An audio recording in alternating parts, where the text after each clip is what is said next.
नमस्कार दोस्तों, कैसे हैं आप सभी लोग। आशा है अच्छे होंगे, बढ़िया होंगे, मस्त होंगे।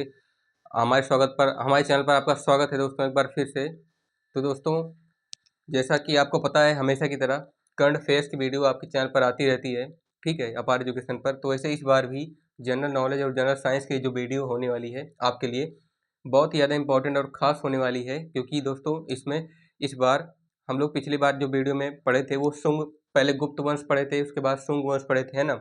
गुप्त डायनेस्टी, शुंग डायनेस्टी, उसके बाद फिर ये है हमारा जो है, ये भी शुंग वंश है, ठीक है। उसके बाद शिशुनाग वंश है। तो इसमें दो वंश के बारे में जानने को पड़ेंगे, जानने को मिलेगा हम लोग को, शुंग वंश और शिशुनाग वंश। शुंग वंश क्या होता है, उसमें उसका जो संस्थापक है, ठीक है, उसने क्या क्या किया है, मतलब मुख्य कार्यों में। और शिशुनाग वंश के बारे में भी जानने को मिलेगा, ठीक है। एक एक नंबर के क्वेश्चन पूछे जाते हैं दोस्तों, ठीक है। हमने इसके सामने लिखा नहीं है, आप लोग समझते जाइएगा कि ये भी एक नंबर के हैं, ये भी एक नंबर का है, ठीक है। ये सब एक एक नंबर के क्वेश्चंस जो कि आपके लिए बहुत ही ज़्यादा इंपॉर्टेंट है, आपको जानना जरूरी है। आइएगा शुरू करते हैं बिना वीडियो को देरी किए हुए। जैसा कि आपको पता है, सामान्य अध्ययन सामान्य ज्ञान जीके जीएस का ये वीडियो होने वाला है। मोस्ट इंपॉर्टेंट क्वेश्चन है। पहला प्रश्न क्या है, पहला प्रश्न जो है वो है, भारतीय सीमा में प्रवेश करने वाला प्रथम शासक कौन था, है ना।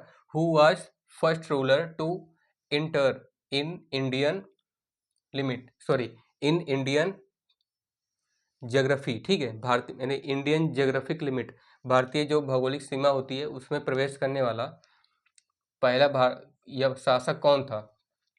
ये पहला शासक विदेशी शासक था, ठीक है। Who was the first ruler to enter in Indian geographical limit या इंडियन ज्योग्राफिकल बॉडी, ठीक है, स्ट्रक्चर। कौन था, डेमेट्रियस प्रथम, डेमेट्रियस फर्स्ट। डेमेट ये जो डेमेट्रियस फर्स्ट था, डेमेट्रियस प्रथम था, इसने भारत की सीमा में पहला, मतलब प्रवेश करने वाला ऐसा पहला शासक माना जाता है। जब सिकंदर की सेना भारत आ रही थी, ठीक है, उसके पहले, मतलब उसके बाद, जब सिकंदर ने भारत में एंट्री भी नहीं किया था, उसके पहले भी डेमेट्रियस प्रथम नाम का एक शासक था, ठीक है, विदेशी शासक था।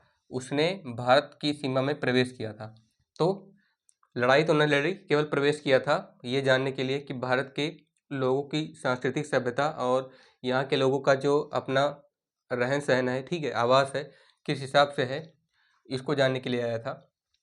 तो Demetrius first was the first ruler, Demetrius first was the first ruler to enter in Indian geographical body या इंडियन ज्योग्राफिकल स्ट्रक्चर, ठीक है। ले लिमिट आप लोग कुछ भी कह सकते हैं। दूसरा प्रश्न क्या है कि शासक ने 2 बार अश्वमेध यज्ञ करवाया था, है ना। अश्वमेध यज्ञ का मतलब आपको पता होगा कि कोई भी राजा, चक्रवर्ती सम्राट जो होता है वो अश्वमेध यज्ञ करवाता है, ठीक है। अश्वमेध यज्ञ करवाने में एक, जब वो ये यज्ञ करता है तो एक घोड़ा छोड़ता है ना, एक अश्व छोड़ता है। वो घोड़ा जहाँ जहाँ भी जाता है उस पे, उसके माथे पर चुनौती लिख दी जाती है कि उस राजा की अधीनता स्वीकार कर ले, ठीक है। अगर कोई भी राजा ऐसा नहीं करता है तो उसको उसके साथ युद्ध करना पड़ता है। तो ठीक ऐसा भी इस शासक ने 2 बार, कौन सा ऐसा शासक है जिसने 2 बार अश्वमेध यज्ञ करवाया था, है ना। तो विच रूलर डन अश्वमेध यज्ञ 2 टाइम्स, तो और उसका नाम क्या है, पुष्यमित्र शुंग, है ना। विच रूलर डिड अश्वमेध यज्ञ सेकेंड 2 टाइम्स, तो पुष्यमित्र शुंग, ये शुंग वंश का संस्थापक भी है, सॉरी, हाँ, शुंग वंश का संस्थापक है पुष्यमित्र शुंग। इसने 2 बार अश्वमेध यज्ञ करवाया था। तो पुष्यमित्र शुंग डिड अश्वमेध यज्ञ 2 टाइम्स इन हिज पीरियड, ठीक है, अपने काल में। तो पुष्यमित्र शुंग ने 2 बार अश्वमेध यज्ञ करवाया था। तीसरा प्रश्न है कि अश्वमेध शिशुनाग वंश का जो संस्थापक था कौन माना जाता है, किसे शिशुनाग वंश का संस्थापक माना जाता है। Who is called the founder of Shishunaga dynasty, ठीक है।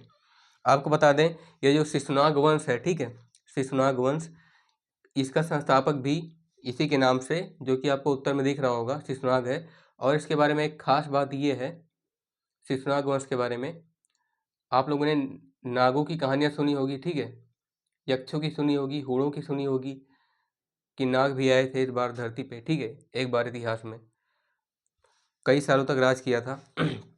तो ऐसे शिशुनाग वंश का एक शासक था, ठीक है, शिशुनाग वंश का शासक था जिसके पीछे नाग लगा है। आप लोग ये मत समझाइएगा कि वो सच में नाग ही था, ठीक है।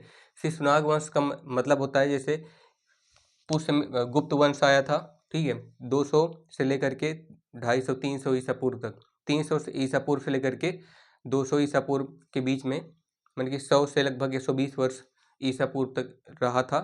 उसके बाद फिर 200 से लेकर के 100 ईसा पूर्व के बीच में ये था पुष्यमित्र शुंग। उसके बाद फिर क्या है, शिशुनाग वंश आया। ठीक है, अब शिशुनाग वंश का जो संस्थापक था उसके कौन माना जाता है, शिशुनाग को। तो Shishunaga is called the founder of Shishunaga dynasty. ठीक है, शिशुनाग को ही शिशुनाग वंश का संस्थापक कहा जाता है। चौथा प्रश्न है, पाटलिपुत्र की स्थापना किसने की। पाटलिपुत्र की स्थापना तो हु इस्टेब्लिश्ड पाटलिपुत्र, उदयन ने की थी। उदयन इस्टेब्लिश्ड पाटलिपुत्र। ठीक है, हर्यक वंश का संस्थापक किसे माना जाता है, who is called the founder of Haryanka dynasty, Bimbisara को। Bimbisara is called the founder of Haryanka वंश। और जिसने जम्मू कश्मीर की स्थापना की थी, ठीक है, श्रीनगर की स्थापना की थी, उसका नाम क्या है, बिंबिसार। जनपद अवंती की राजधानी, 16 जनपद में एक जनपद आता है अवंती, जिसकी राजधानी क्या है, उज्जैन। हमने पिछले वीडियो में डिस्कस की, मतलब आने वाली वीडियो में हमने जो है इसके बारे में डिस्कस करने वाले हैं। ठीक है, तो उज्जैन जो है एक 16 महाजनपद में ये आता है, और 16 महाजनपद में ये 5वां महाजनपद है। ठीक है, अवंती, जिसकी राजधानी क्या है, उज्जैन। आपने सुना होगा उज्जैन का महाकाल मंदिर, ठीक है, जिसमें जहाँ पर भगवान शिव का मंदिर है। तो दोस्तों ये रहा आज का बेसिक आपके लिए जीके जीएस का वीडियो। ठीक है, जिसमें 5 से 6 प्रश्न हैं, एक नंबर में करके पूछे जाते हैं। ठीक है, और इसमें एक खास बात ये होती है कि आप लोग अगर इसको ऑप्शनल में भी पूछ लेता है, अगर आपको एग्जैक्ट आंसर पता है तो आप लोग आंसर पे टिक कर सकते हैं, या फिर अगर आपको एक नंबर में पूछ रहा है तो आपको 1 वर्ड में 2 वर्ड में उत्तर दे देना है। ठीक है, आपको अगर थोड़ा सा डिटेल्स में पूछ रहा है तो इसके बारे में यूट्यूब पे वीडियो डाल के देख सकते हैं। ठीक है, हमारी वीडियो इसके बारे में थोड़ा थोड़ा हमने कुछ करके बताया, जैसे उदयन के बारे में या कभी कभी भी शिशुनाग के बारे में थोड़ा डिटेल्स में पिछले इतिहास के वीडियो में चर्चा किया है, या फिर आप लोग किसी की भी वीडियो देख सकते हैं तो आपको आंसर सेम ही आएगा। ठीक है, तो दोस्तों इसी के साथ इस वीडियो में हम आपसे विदा लेते हैं, और आशा है कि आप लोगों ने इसे समझा होगा, देखा होगा। अगर इसमें कोई भी मिस्टेक नज़र आती है, ठीक है, तो आप लोग कमेंट करना ना भूलिएगा। चैनल पर पहली बार सब्सक्राइब कीजिए, वीडियो को लाइक कीजिए, जितना ज़्यादा हो सके शेयर करने का प्रयास कीजिए। और सबसे बड़ी बात दोस्तों, आज 26 जनवरी है।